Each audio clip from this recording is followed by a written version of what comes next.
Hello everyone, welcome to another series of today's GK. Let's begin with previous day practice question. Question was, which of the following states does not come under the 6th schedule of the Indian Constitution? Assam, Meghalaya, Tripura or Manipur? The correct answer is option D, Manipur. Recently, Union Home Ministry avoided a direct reply on the demand of Ladakh's inclusion under the 6th schedule of the Constitution.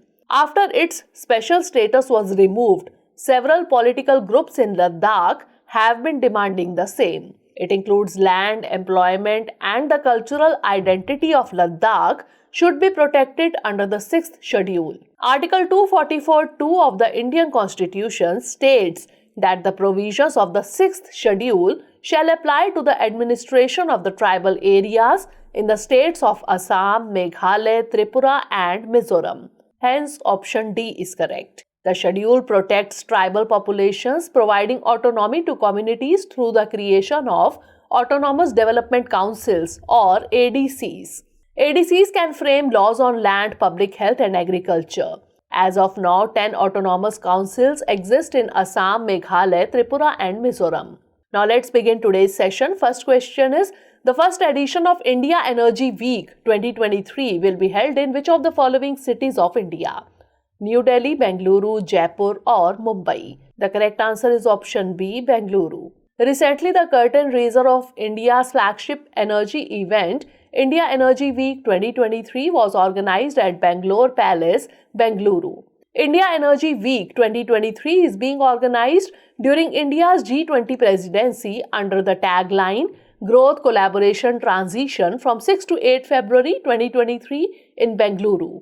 The India Energy Week 2023 is expected to feature more than 30 energy ministers, 50 CEOs, and 10,000 plus delegates. It will provide a unique opportunity to showcase India as both an engine of global economic growth and a driver of global consumption. IEW 2023 will provide an unprecedented opportunity for regional, international leaders and CEOs to come together for strategic policy making and technical knowledge sharing.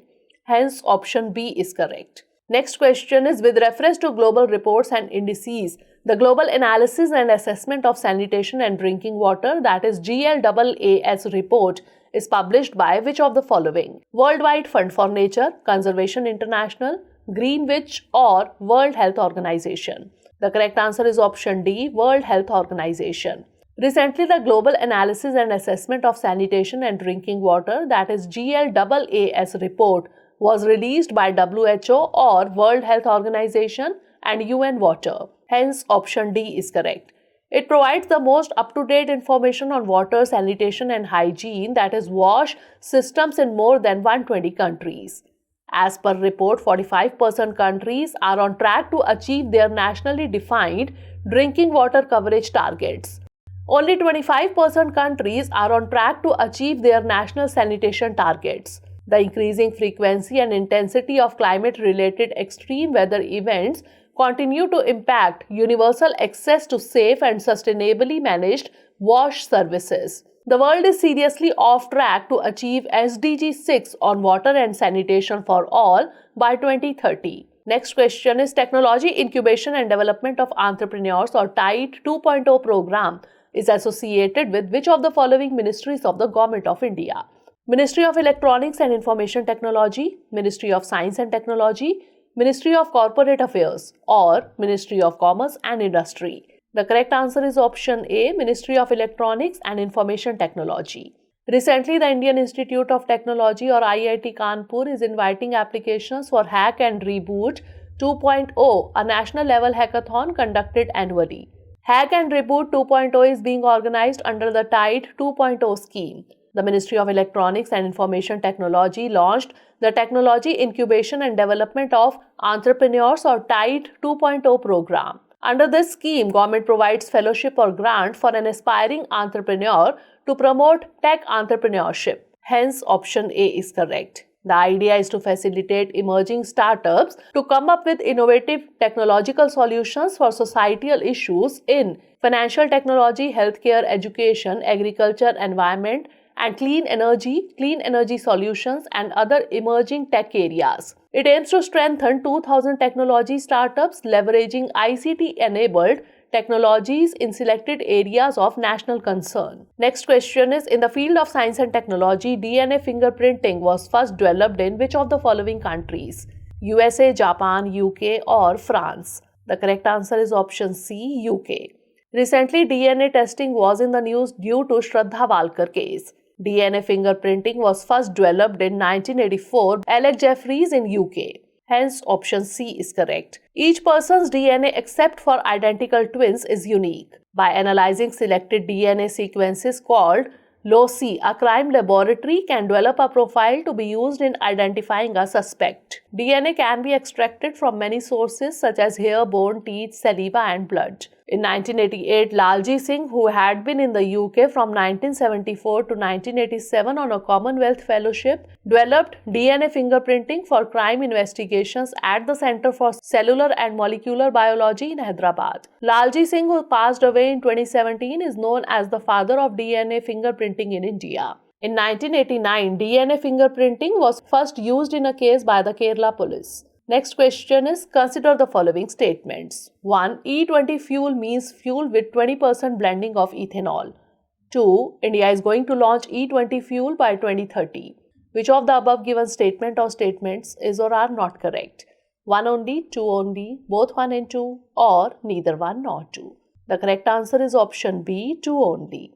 Recently, the Union Petroleum and Natural Gas Minister has said that India is confident of forming a biofuel alliance with other countries. India will soon launch E20 fuel with 20% blending of ethanol, as by 2025 the ethanol production in the country would reach 1000 crore litres. Hence, statement 1 is correct, while statement 2 is not correct. Therefore, option B is correct. India is looking forward to setting up an international biofuel alliance under India's G20 presidency. India has achieved the target of 10% blending of ethanol and produced 455 crore litres of ethanol last year. India is saving around 40,000 crore rupees on import of crude oil, helping the farmers and conserving the environment. Next question is, with reference to Sela Pass Tunnel, consider the following statements. 1. It is being built by Ministry of Road Transport and Highways. 2. It will provide connectivity between Tezpur in Assam and Tawang in Arunachal Pradesh. Which of the above given statement or statements is or are correct? 1 only, 2 only, both 1 and 2, or neither 1 nor 2. The correct answer is option B, 2 only. Recently, Chinese troops carried out an incursion across the line of actual control in Yangtze area of Tawang sector in Arunachal Pradesh. The Indian Army had resisted an attempt by China to change the status quo on the line of actual control in Arunachal Pradesh.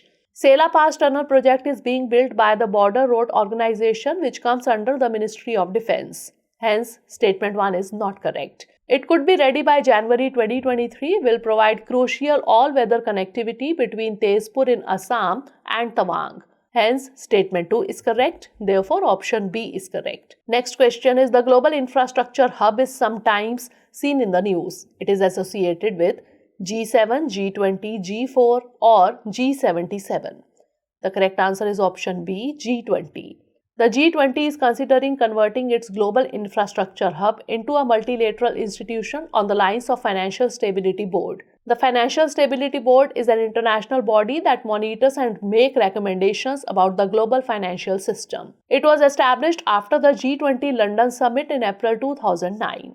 The Global Infrastructure Hub or GI Hub is a not-for-profit organization formed by the G20 that advances the delivery of sustainable, resilient and inclusive infrastructure.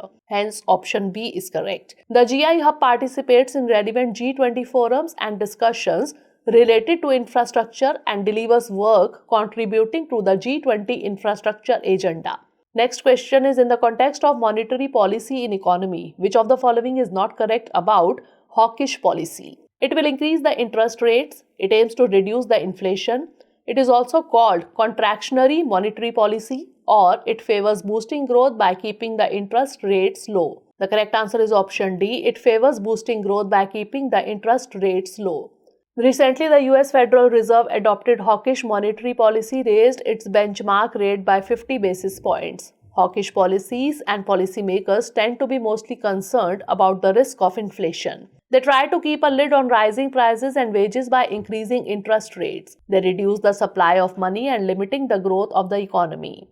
Doves, on the other hand, favor boosting growth by keeping the interest rates low and are far more willing to risk having higher inflation. Hence, option D is correct. Next question is, which among the following will release the Social Progress Index or SPI for states and districts of India on December 20, 2022? Economic Advisory Council to Prime Minister, Niti Aayog, Ministry of Social Justice and Empowerment, or Amnesty International of India? The correct answer is option A, Economic Advisory Council to Prime Minister. Economic Advisory Council to Prime Minister or EACPM will release the Social Progress Index, that is SPI, for states and districts of India on December 20, 2022. Hence, option A is correct. The report has been prepared by Institute for Competitiveness headed by and the Social Progress Imperative. SPI is a comprehensive tool intended to be a holistic measure of the social progress made by the country at the national and subnational levels. Understanding that the social progress of citizens is key to sustaining economic growth in the long run. It aims to provide a systematic account of the social progress made at all levels in the country. Last question is, it carries out mapping and exploration activities for various mineral commodities, including rare earth element or REE, and rare metal or RM in different parts of the country. Choose the correct option according to the above given description. Indian Bureau of Mines, Geological Survey of India, National Mineral Development Corporation, or Archaeological Survey of India. The correct answer is option B, Geological Survey of India. Recently, Union Minister of State Independent Charge Science said that India is not reliant on China for accessing rare earth minerals. In India, capacity and capabilities in terms of mining, processing, extraction, refining and production of high pure rare earth oxides is adequately available. The production of monazite, the primary source of rare earth mineral in India, is around 4,000 MT per annum. Geological Survey of India or GSI carries out mapping and exploration activities for various mineral commodities including rare earth element or REE and rare metal or RM in different parts of the country. It aims to find out potential mineralized locales as well as to augment mineral resource. The Geological Survey of India is an attached office to the Ministry of Mines. Hence, option B is correct. Now it's time for the practice question. Which of the following ministries is responsible for implementing Swadesh Darshan scheme? Ministry of Culture, Ministry of Tourism, Ministry of Home Affairs, or Ministry of Environment, Forest and Climate Change? Send the answer of this question in the comment section. Stay tuned for the next episode. Thanks for watching.